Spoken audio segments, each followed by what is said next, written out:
Hello and welcome to Tiffany Lee 3D. Today I will be sculpting this character who was requested by somebody called Sometimes Always on DeviantArt. So this character was done on a base body that I had already previously made. If you want to see me make the base body, you sure can. I will link it below.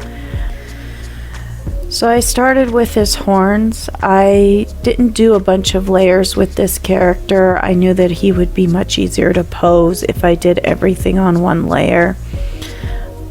So I just added his horns directly to his head using the Add Clay tool. And I do a lot of smoothing tool, which if you're in pretty much any tool, you just hit shift while you're using it and it turns it into a smooth tool, which I really like because I use it a lot. He had a third eye in the middle of his head. The whole character is very strange and creepy, which I appreciate. I like strange and creepy characters a lot. So I put the eyeball in the middle of his skull, and then I just formed the skin around it to peekaboo that eye out so he could be looking at you all creepy like. Next I made his eyebrows a bit more defined.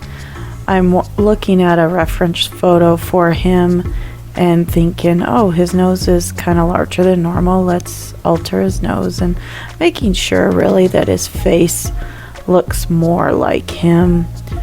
He's kind of a sad sack, so I made him have a frowny face instead of a smiley face, and started putting on his beanie cap.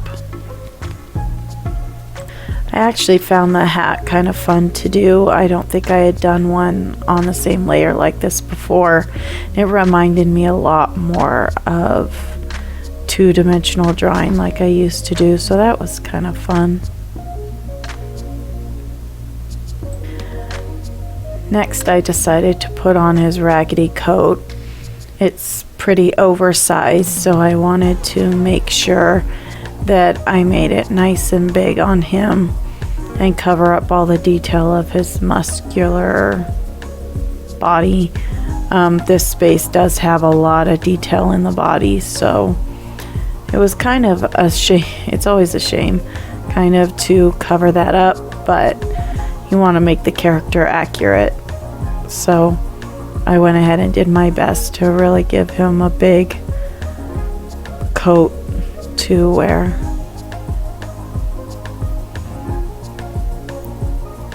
I'm just using the Add Clay tool, I think it's called. You know, I just looked it up and I've been calling it the wrong thing this time. It's called the Inflate tool, and I use it a lot. It's what puts my bulk in any of my sculpts. And again, I'm using the shift key to do a lot of smoothing.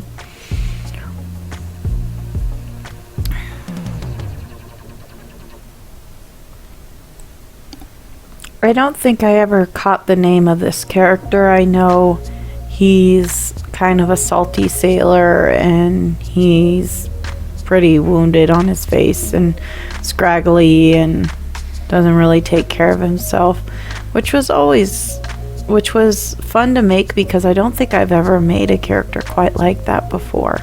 So it was kind of new and entertaining for me. I like to put as much detail into my commissions as possible, and this one was no exception. There was lots of extra little bits I could throw in, like this ribbing around the outside of the coat. I noticed a lot of other artists tend to skip these little details, but for me it's all in the details. That's where I really think I excel. So I always work hard on those.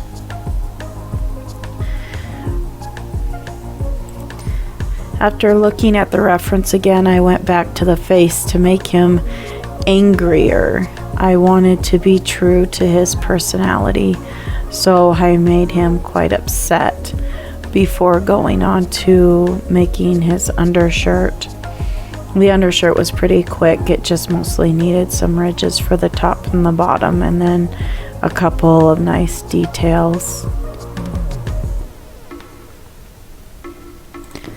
After that, I went on to his necklace. The necklace was interesting because I could have done it a lot more detailed, but I knew that my 3D printer wouldn't really capture them.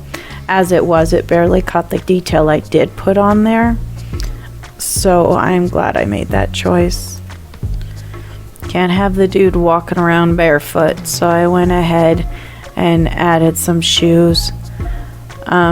I do flatten out the bottoms later on, but I usually do this off video. It's kind of boring.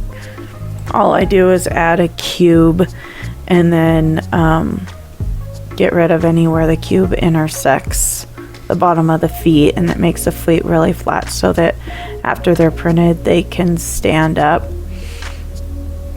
Right now I'm just adding the details in the shoes like I love to do, and adding the bottom of his pants.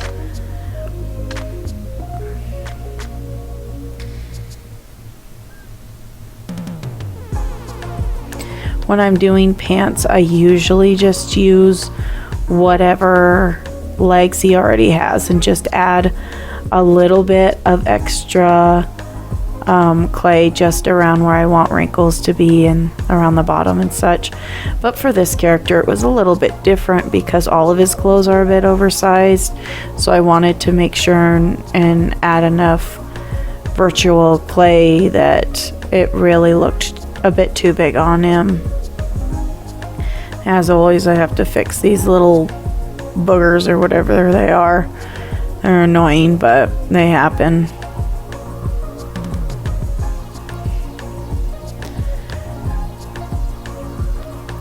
I added the wrinkles on the pants and then went up to his face to add his scraggly mustache and beard. Sometimes I've done this with the curve, but I find it looks real neat, and since his needs to look quite scraggly, I decided not to do that this time. Since he only had a little bitty bit of his hair showing, I decided to add his hair in this same way.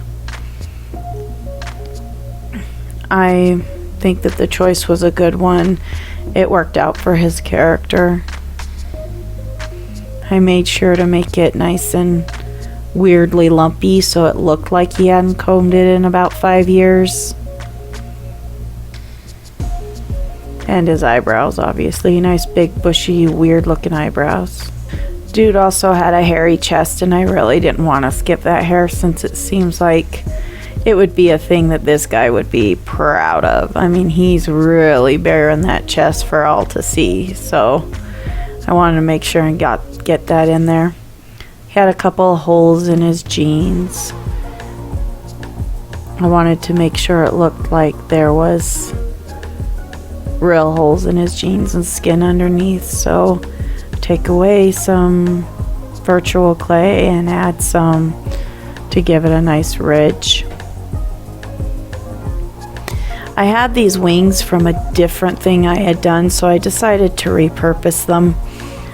I just had to change the pose and then give them some extra detail. This character's wings are all shredded, so I made sure to shred his new wings and give him a little thorn toward the top so that it looked nice and grisly and weird. There are a couple of things this character still needed after the wings. One was his face needed to be much more torn up, one was he needed a tail, and one was he needed a bottle of booze. So I decided to start with the tail. I couldn't make it as thin as it was in the reference picture, or it would not have printed well.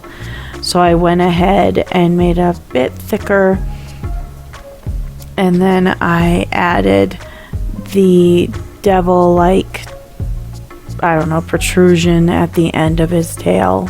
The tail was pretty easy. I just made it a sphere and then flattened it and then made it a heart shape and stuck it on there. Next, I made the bottle. I just made a sphere and started sculpting it until I got a nice bottle shape. And then I moved it into his hand. I believe I do this off video. I also cut up his face off video. I don't know where that footage went, but you can see it in the final artwork. I also painted this character off video. I don't even think I tried to record that. Anyway, I think he turned out really good. I love how his skin looks with the pastels on resin. It just always looks really lifelike, and that's why I do it that way. Anyway, please like and subscribe if you enjoyed this, and thanks for watching. Bye.